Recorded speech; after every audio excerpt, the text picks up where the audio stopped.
Salem is about to explode, and this week's Days of Our Lives preview is basically a warning label. Because we've got three storylines colliding at once.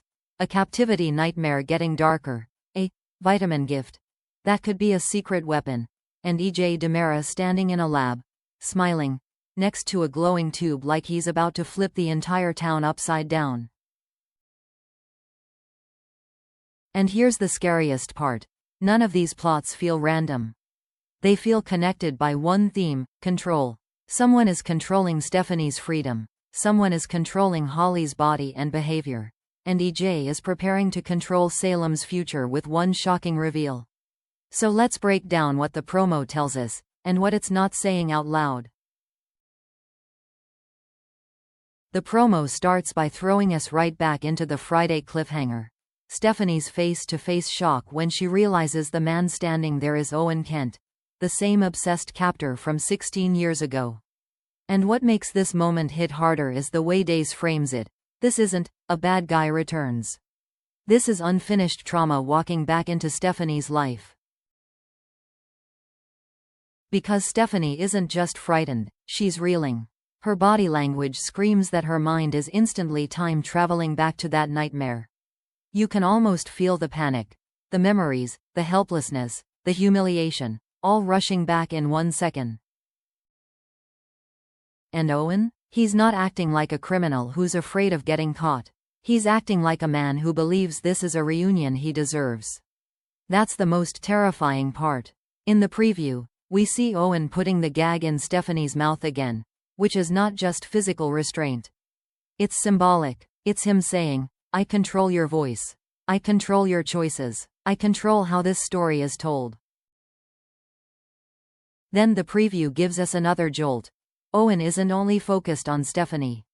He's about to restrain Jeremy Horton, too. That changes the stakes immediately. Because once a villain adds another victim, the plot evolves from hostage situation to power demonstration.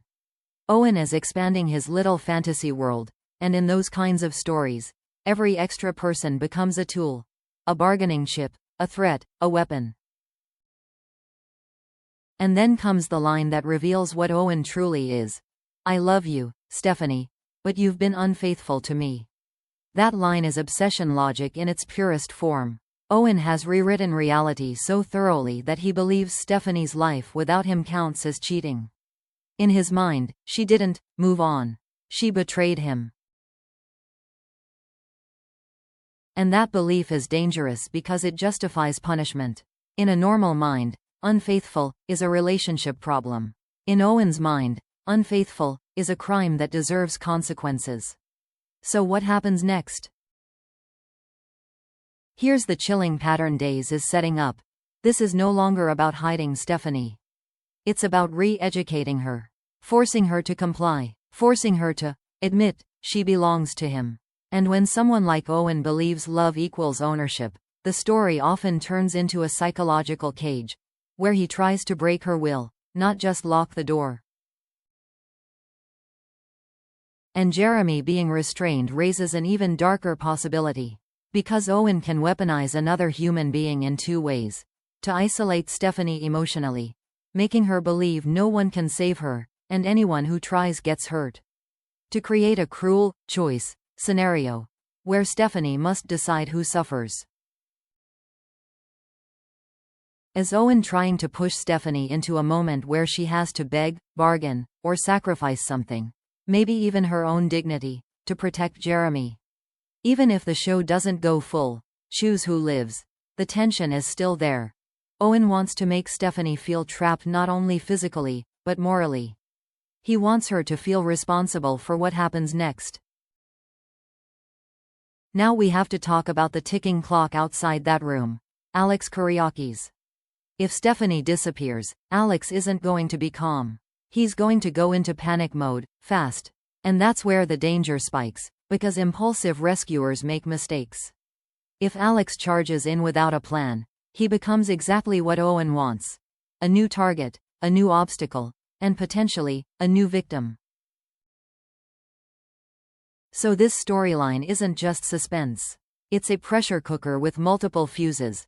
Stephanie fighting to stay mentally strong, Jeremy becoming collateral damage, Alex rushing toward the fire, and Owen escalating because his fantasy is threatened. And the promo's message is clear: it's getting worse before it gets better. If Stephanie's storyline is danger you can see, Holly's storyline is danger that hides in plain sight, because it's wrapped in something that sounds innocent. A skincare supplement, a vitamin, a harmless little routine. In the preview, Sarah and Maggie discuss the possibility that Holly is using drugs again, and on the surface, that conversation feels like a concerned family checking the warning signs. But Days makes it more complicated than that, because Holly doesn't look like someone trying to cause pain. Holly looks like someone trying to keep her life together. She swore to Maggie she wasn't taking anything except birth control and a skincare supplement. And that promise matters because Maggie desperately wants to believe her. Maggie needs to believe her. She wants this chapter to be over.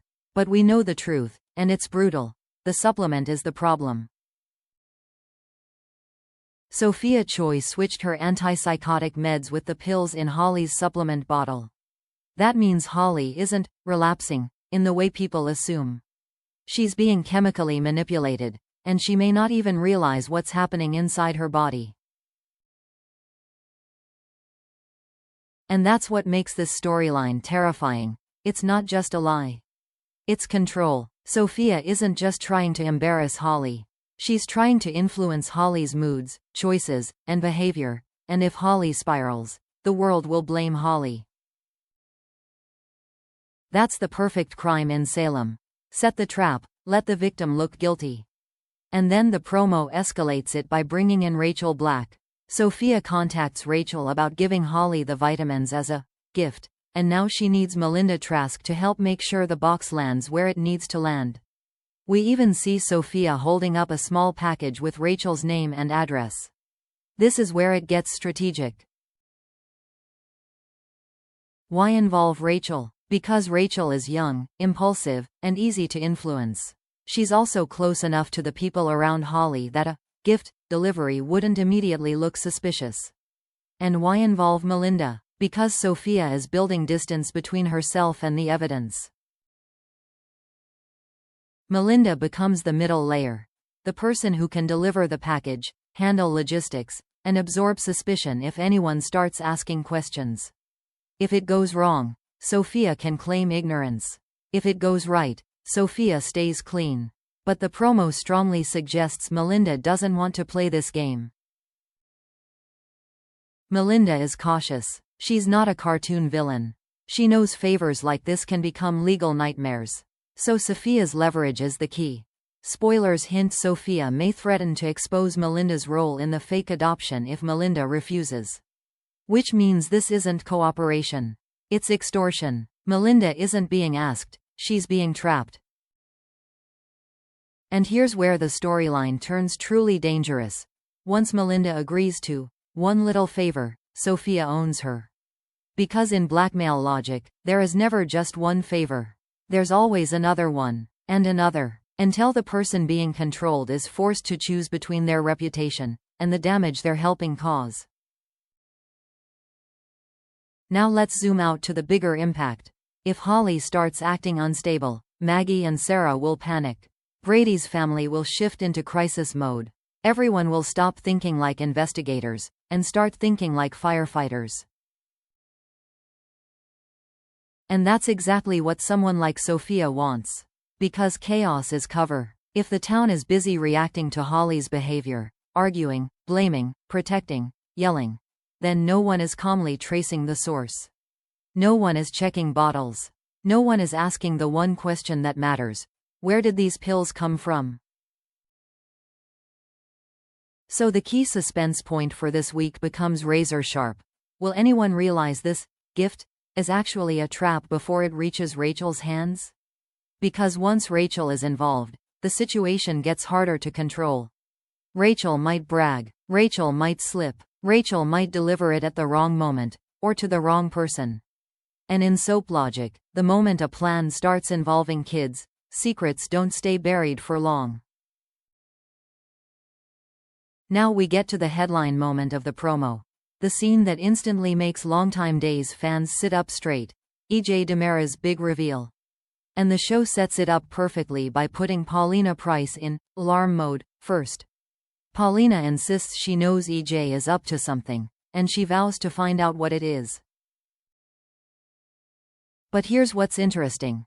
The promo doesn't frame this like Paulina is chasing a secret that's well hidden. It frames it like EJ is standing right at the edge of the cliff, about to jump, and Salem is about to get dragged over with him. Because the preview suggests Paulina won't even have to dig that hard. Not because EJ is sloppy, but because EJ is ready. Ready to reveal it, ready to shock the town, ready to enjoy the chaos.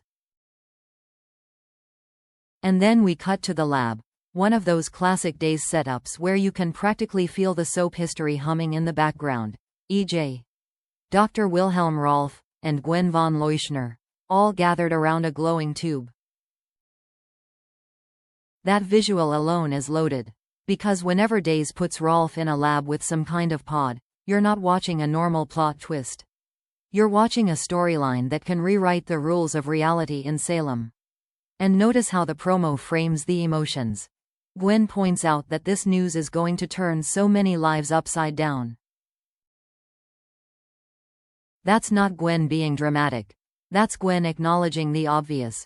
Whatever is about to happen doesn't just affect one couple or one family. It affects the entire town's balance of power. And EJ's reaction is the real tell. He doesn't look worried. He doesn't look hesitant. He looks pleased. He answers with that smug, satisfied line. Yes, but in the most wonderful way possible. That line tells you exactly what this is for EJ.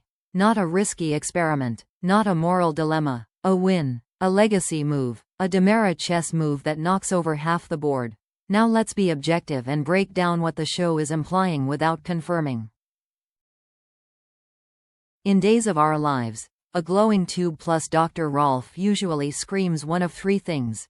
A resurrection, someone, gone, returns, a survival reveal, someone wasn't actually dead or was preserved, a controlled comeback, a return that comes with strings attached, memory issues, manipulation, or leverage.